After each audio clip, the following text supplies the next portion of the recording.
جو تقریب حضور سے صحابہ سے ثابت ہے ضرور کرو ضرور کرو ضرور کرو. عضوا علیہا بالنواجذ، اپنے دانتوں سے پکڑ لو اس کو. اور جو تقریب ثابت نہیں حضور سے اور صحابہ سے، یقیناً یہ کہیں باہر سے آئی ہے.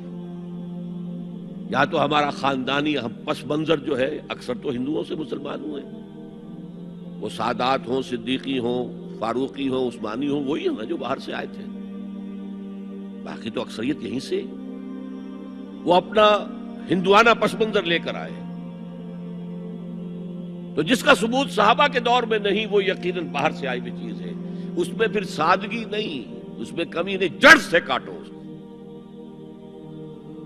اس بنیاد پر ہم نے 5 فیصلے کیے، ذرا سن لیجئے آپ بھی، اگر آپ کچھ سوشل ورک کرنا چاہیں اس کو عام کریں. نمبر 1، نکاح مسجد میں. حدیث موجود ہے، ترمذی شریف کی روایت، اعلنوا ھذا النکاح واجعلوہ فی المساجد. نکاح کا اعلان عام کیا کرو، مسجدوں میں منعقد کیا کرو. میں حیران ہوتا ہوں کیوں نہیں علماء کرام نے اس کی طرف توجہ دلائی. حدیث ہے. ہاں میں مانتا ہوں ان کا کہنا یہ ہے کہ یہ یہاں جو امر ہے کہ مسجد میں منعقد کرو، یہ امر وجوب کے لیے نہیں ہے، استحباب کے لیے. مستحب ہے یہ کہ مسجد میں. تو بھائی مستحب کیوں چھوڑ رہے ہو تم؟ وہ اس لیے چھوڑنا پڑتا ہے، مولوی بیچارے کی حیثیت ہے ہی نہیں معاشرے میں کہ وہ کہے جناب یہاں آئیے میرے پاس، میں نہیں آؤں گا آپ کے گھر نکاح پڑھانے کے لیے. وہ اپنا رجسٹر بغل میں دبائے بیٹھا سوکھتا رہتا ہے. وہ تو آنی تھی بارات عصر کے وقت، مغرب بھی جا رہی ہے، آئی نہیں، وہ بیٹھا قریب. پہلے 20-30 روپے ملتے تھے، اب 200 300 400 ملتے ہیں. اور کیا ہے؟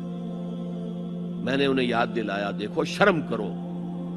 عیسائیوں نے آج تک اپنے چرچ کی اور اپنے پادری کی عزت یہ رکھی ہے کہ شہزادے اور شہزادی کی شادی ہوگی وہ بھی پادری چرچ میں آئیں گے. شہزادے کی شادی ہو رہی ہے تو جو ان کی پارلیمنٹ کے ساتھ ہے چرچ، وہاں شادی ہو. وہاں پردہ نہیں ہے، لڑکا لڑکی دونوں آمنے سامنے کھڑے ہو کر قول و قرار کریں گے. ہمارے ہاں پردہ ہے تو اس لیے لڑکی کے گھر بھی جائیں گے تو لڑکی تو محفل میں نہیں آئے گی. لڑکی کا ایک وکیل ہوگا، وہ وکیل اجازت لے کر آئے گا، 2 اس کے گواہ ہوں گے، اس کے سامنے اجازت لی گئی، پھر وہ نکاح خواہ کو اجازت دیں گے، وہ نکاح پڑھا دیں گے. پہلی بات یہ ہو گئی کہ نکاح مسجد. نمبر 2، نکاح کے موقع پر کوئی دعوت طعام نہیں، کوئی ثابت نہیں. دعوت طعام صرف ایک ہے، وہ ولیمہ ہے. اور اس قدر معقول بات ہے،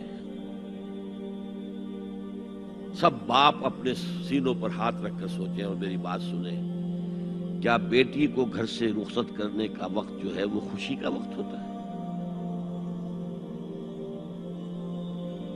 جب بیٹی گھر سے جا رہی ہو، کوئی جانور بھی آپ قربانی کے لیے، کوئی مینڈھا کو بکرا لے آئیں 8-10 دن پہلے اور بچے مانوس ہو جائیں تو وہ جب آپ ذبح کرتے ہیں تو پچھاڑے کھاتے ہیں کہ نہیں بچے؟ اور یہ لخت جگر ہے، نور چشم ہے، 18-20-22 برس گھر میں رہی ہے، وہ جا رہی ہے. خوشی نہیں ہے وہاں، صرف یہ ہوتا ہے اے سائی آف ریلیف کہ ایک ذمہ داری کا بوجھ تھا، اللہ نے آج پورا کرا دیا، اتروا دیا بوجھ. پھر بھی اندیشہ ہوتا ہے، پتہ نہیں مزاج ملے نہ ملے، نئے ماحول میں جا رہی ہے، وہاں جا کر ایڈجسٹ ہو یا نہ ہو، اندیشے پھر بھی ہوتے ہیں. تو ان سے مرغ پلاؤ کھانا اور متنجن کھانا کوئی معقول بات نہیں. معقول بات کیا ہے؟ لڑکا، اس کا گھر آباد ہوا ہے، وہ ولیمہ کرے، اس پر باقاعدہ حدیث اولبو ولو بشاۃ، ولیمہ ضرور کرو چاہے ایک ہی بکری ہو تمہارے پاس. ذبح کرو، کاٹو، کھلاؤ گوشت اپنے دوستوں کو، احباب کو. یہاں تک کہا کہ بئس الطعام طعام الولیمہ، برا کھانا ہے ولیمے کا کہ اس میں غریبوں کو نہیں بلایا جاتا. ظاہر بات ہے مسلی کھلانے کے لیے تو ولیمہ نہیں ہوتا، اپنے احباب کو، دوستوں کو بلایا جاتا. پھر بھی میں تم سے کہتا ہوں کہ جسے ولیمے کے لیے بلایا جائے وہ اگر نہیں جائے گا تو اللہ اور اس کے رسول کے حکم کی نافرمانی کرے. تو جس رسول نے اتنی تفصیل سے حکم دیا ہو ایک دعوت کا، وہ دوسری دعوت میں بھی خیر ہوتا میں بیان کرتا. جب نکاح مسجد میں اور کوئی دعوت طعام نہیں تو بارات کا تصور خلاص.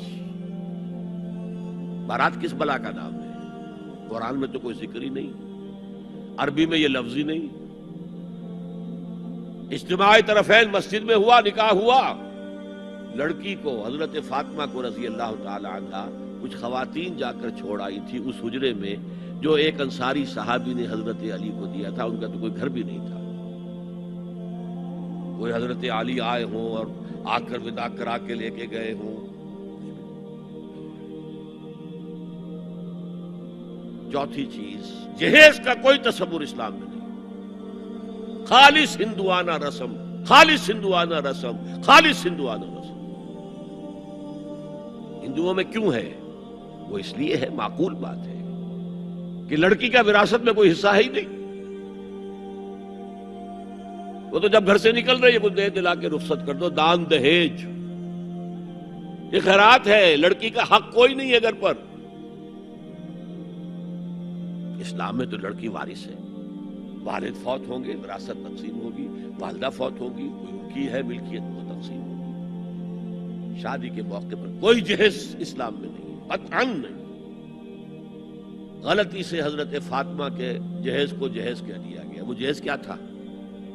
ایک پیسہ بھی حضور کے اپنی جیب سے نہیں تھا. اس شادی میں خاص بات کیا تھی کہ دولہا کے ولی بھی حضور ہی ہے. اور کون ہے؟ علی کا کون تھا مدینے میں؟ اور دلہن کے والد بھی حضور ہیں. اب حضور پوچھتے ہیں حضرت علی سے تمہارے پاس مہر دینے کے لیے کچھ ہے؟ عرض کیا میرے پاس تو کچھ نہیں. وہ فقراء صحابہ میں سے تھے. فرمایا مہر تو دینا ہے. تمہارے پاس ایک زرہ ہوتی تھی؟ جی ہاں زرہ تو ہے. انہوں نے یہ سمجھا زرہ تو جہاد کے لیے ہے، کوئی وہ دولت تو نہیں ہے.